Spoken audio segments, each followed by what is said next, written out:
Hello, my friend. You asked me to speak about cognitive dissonance. What does it mean? Well, cognitive dissonance is when there is a conflict, a dissonance, an incoherence, a non-matching, a disjunction between two different pieces of information. Usually, actually, between something that is imposed to you from the outside and something that you know from your own experience, but that you may not be aware of, and that you are suppressing the knowledge of in order to be able to comply with the outside demands. Now, don't rush to the conclusion that this is just a bad thing. We all do it. We all do it because it is how we adjust to external reality. If we can't live with any kind of cognitive dissonance, then it's very difficult to function in the social world. If we are in cognitive dissonance all the time and we are unaware of it and we are unable to negotiate it for ourselves or choose how we're going to be in relation to it, then we may be struggling, especially with pressures, depression, anxieties, or phobias. So let me give you some examples. So a obvious example of cognitive dissonance is that somebody carries on smoking even though they're being told over and over again, and they've seen the statistics, that smoking is a very, very dangerous thing for your health, and that it leads to much higher levels of all kinds of problems, which will lead to you losing 10, 20 or more decades of your life. Carrying on doing it because you feel the need to do it and you want to be in denial of that reality leads to a kind of cognitive dissonance. But it may not, because people sometimes, overtly say, well, I want to kill myself, or I'd rather be alive doing what I want to do than living longer without doing what I want to do. So then there is no real cognitive dissonance. But most people use cognitive dissonance to hold the tension between that information and their wish. And of course, there are other examples of it. For instance, the way in which victims of gaslighting carry on with their lives. So they know they have seen somebody flirting with their friend, and let's say they've seen their husband flirting with their female friend, and they confront the husband, and the husband says, oh no, I was just being friendly and there's nothing there.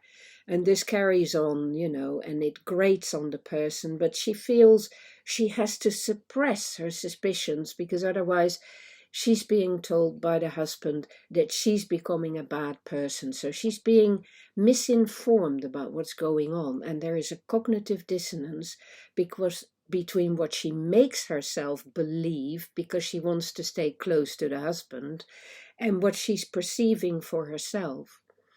Now there, again, it's very important that the person becomes aware of those two different views and the dissonance between them, and learns to investigate and figure out how she wants to get over that cognitive dissonance and come to an understanding of what is truly the case. And that may involve finding out that she's in the wrong and she's being overly suspicious. But it may also involve discovering that she's absolutely in the right instinctively, and that it's the husband who is gaslighting her, or who is himself fooling himself and therefore isn't aware of what he's doing, or is staying in cognitive dissonance with himself between what he wants to do, flirting and getting on with that, whilst also denying it and staying on good terms with his wife. So lots of cognitive dissonance there. For me, the solution is always transparency, becoming aware how you play with cognitive dissonance and how you allow yourself to have it, because it allows you to operate in the world, and how you allow yourself sometimes to investigate and challenge it. So let me give you another example. An example of people who have been in a serious accident and they come for therapy almost always because they have what we call Vijophobia, which is the phobia, the fear of driving a vehicle. I have suffered from this myself.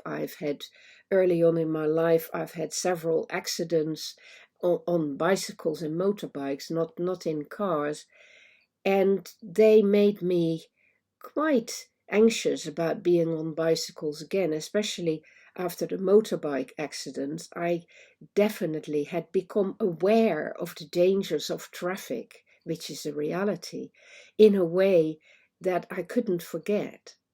And I discovered that most people who are driving cars or motorbikes in, heavy traffic are basically in cognitive dissonance. They use that method to just focus on the driving and getting somewhere instead of allowing their awareness of the dangers of the traffic itself. And when you've had an accident, you can't have that cognitive dissonance. You are overwhelmed by that knowledge of danger here, danger there, danger everywhere.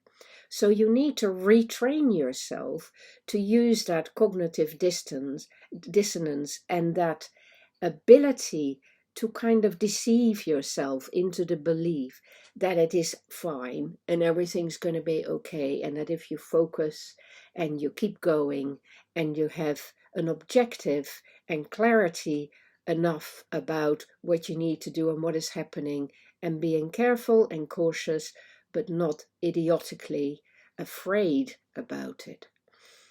So we play with this capacity to hold two different views, and that is a creative human ability, but it can be used in destructive ways against people.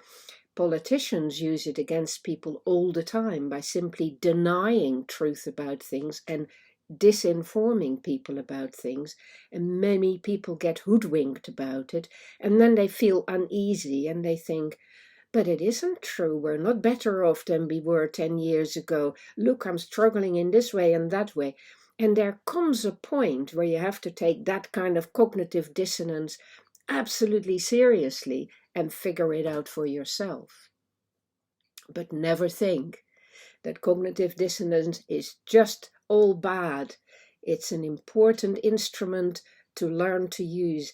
And then maybe it's not about dissonance so much anymore, but it is rather about using your cognitive abilities in flexible ways, in ways that allow you to live in the world and that allow you to have a narrative that is conducive to you doing good things in the world and making things work out for yourself, rather than going around constantly oppressed and constantly in fear.